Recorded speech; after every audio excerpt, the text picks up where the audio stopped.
ব্যর্থতার জন্য তারা এই চাকরিটা তাদের চলে গিয়েছে। আজকে সুপ্রিম কোর্টে এটা তো অস্বীকার করার কিছু নেই, জলের মতো পরিষ্কার। যেখানে সরকার সাবমিশন করতে পারেনি বলে বা করেননি, সদিচ্ছা নেই সরকারের, যার ফলে তো তাদের চাকরিটা চলে গিয়েছে।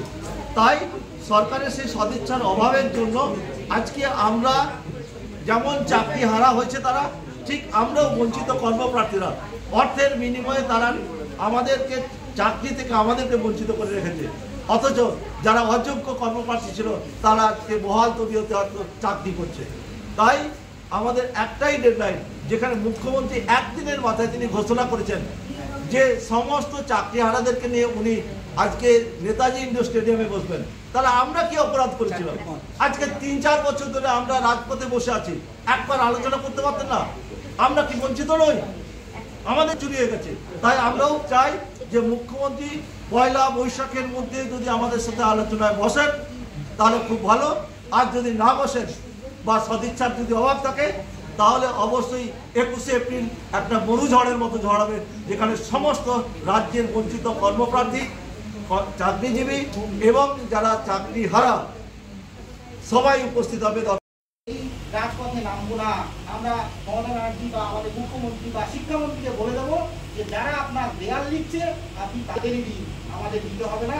আমরা এই চাকরি টাকা বা আমাদের এই যোগ্য চাকরি আপনাদেরকে বিসর্জন দিয়ে দিতে হবে। আমরা কোনো রাজনীতি করতে আসিনি, আমরা চেয়েছি যোগ্য অধিকার ছিনিয়ে নিতে। ২৬,০০০ বাতিল গেছে, আরো কয়েক হাজার বাতিল যাবে। এরপরে লাইন দিয়ে মামলার অর্ডার হবে, ৮ তারিখ অর্ডার হবে। আশিসদা বলেছেন একটা ডাক দিচ্ছি, আমরা বলবো পয়লা বৈশাখ পর্যন্ত আমরা সবাই ওয়েট করব। মুখ্যমন্ত্রী যদি আমাদের ডেকে পাঠান নবান্নে। ৭ তারিখে উনি বলেছেন নেতাজি ইন্ডোর স্টেডিয়ামে ডেকে পাঠাবেন যারা চাকরি হারিয়েছে। আমরা তো ১৬ বছর ধরে চাকরি হারিয়ে বসে আছি, আমরা তো সম্মান দিয়ে কারো স্কুলে নেওয়া হবে না, এটাই আমার প্রশ্ন।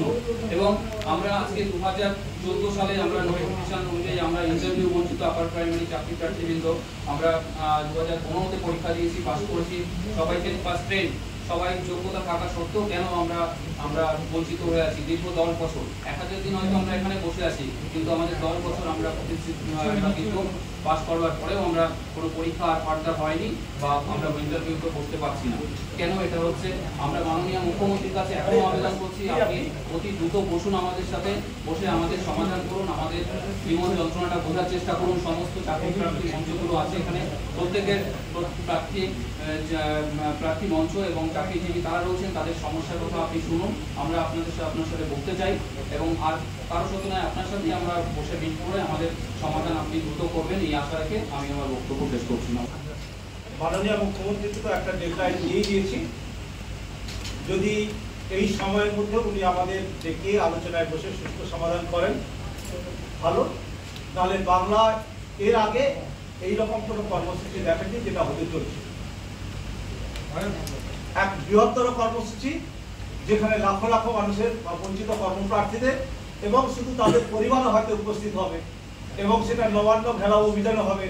যতক্ষণ পর্যন্ত সেখান থেকে আমরা সুষ্ঠু বার্তা না পাচ্ছি, দরকার হলে এই ধর্ণা কর্মসূচি এবং দরকার হলে আমরা এই মুখ্যমন্ত্রীর পদত্যাগ চাই।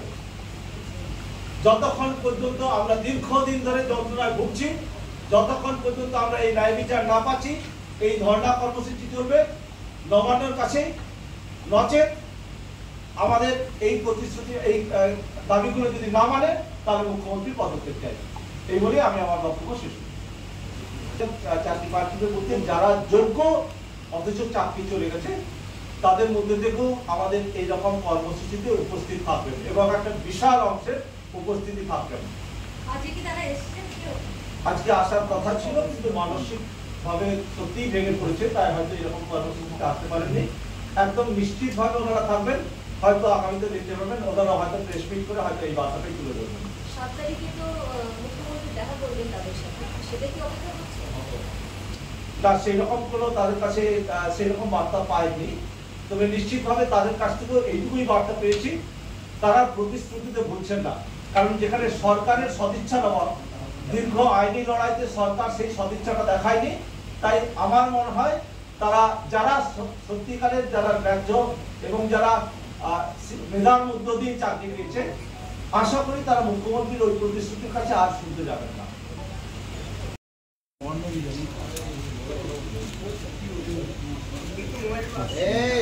ধরে রাখুন, কি করছো এবার না একটু ধরে রাখুন।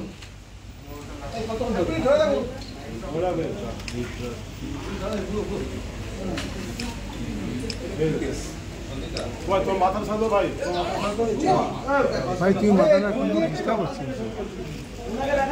এই সুপার দেখা যাচ্ছে না বঞ্চিত চাকরি প্রার্থী, চাকরিজীবী, চাকরিহারা ঐক্য মঞ্চ। সামনে দিকে